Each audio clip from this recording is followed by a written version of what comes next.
Hemant, welcome. Thank you very much for coming on this show. What do you think we can do to focus the anger that the public is feeling? It's okay, you can go to Gateway of India, do sloganeering, put flowers, but that will die down in 2 days. If you want to do something, then there has to be everyone has to come together, and we have to hold the government accountable. What is the point if the CM resigns or the Home Minister resigns? If I have my own business, and when the times are good, I pay salary to people.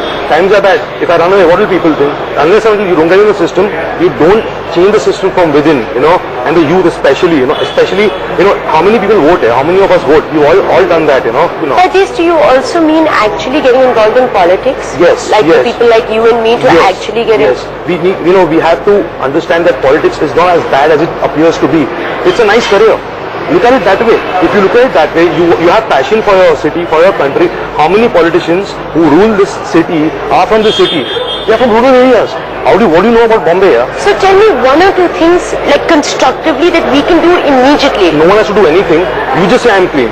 We all have used our cell phone while driving. We all have bribed the pandu while breaking the rules and everything. Be clean, no? You be clean. Let's all start being clean. Let's give a message that we are clean. So you mean by clean, by obeying the laws, by not paying the bribes, by not corrupting the system further? Yes. That is one of the initiatives which we have launched. It takes time, and it's not very easy what we are thinking, But who thought, a black man would rule America one day?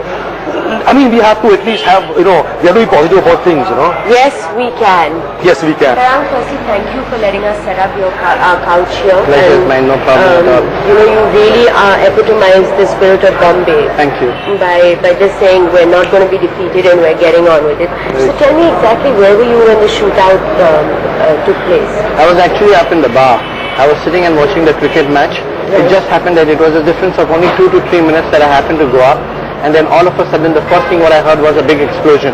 So when you came down, what did you actually see? Like what was when I came down, my tables and chairs were all scattered all around, as well as there was all bloodshed.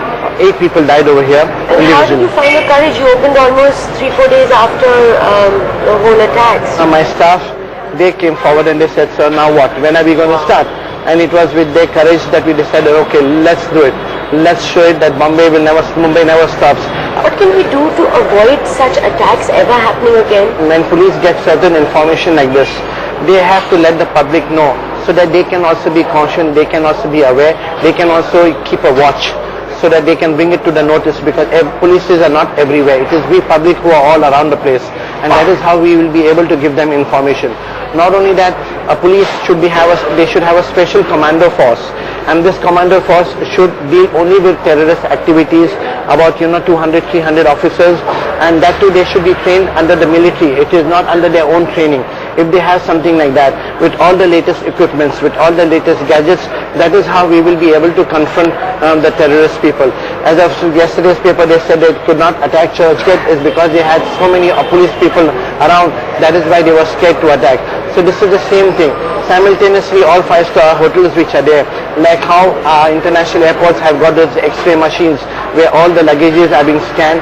Every customer that comes in, let their luggages be scanned. Do you feel that in restaurants like this, which have come under attack, in cafes like this, that even places like this will eventually need metal detectors and security guards, and our freedom is soon going to be well, I don't know about metal detectors, but definitely security guards. We are planning to install CCTVs so that we can be aware of any suspicious activity happening by anybody. Have you increased your security by any way since Not yet. We have to, it's not just pick up anybody and let anybody do the work over here. We have to see who can be competent enough to be here to help us at the time of crisis also.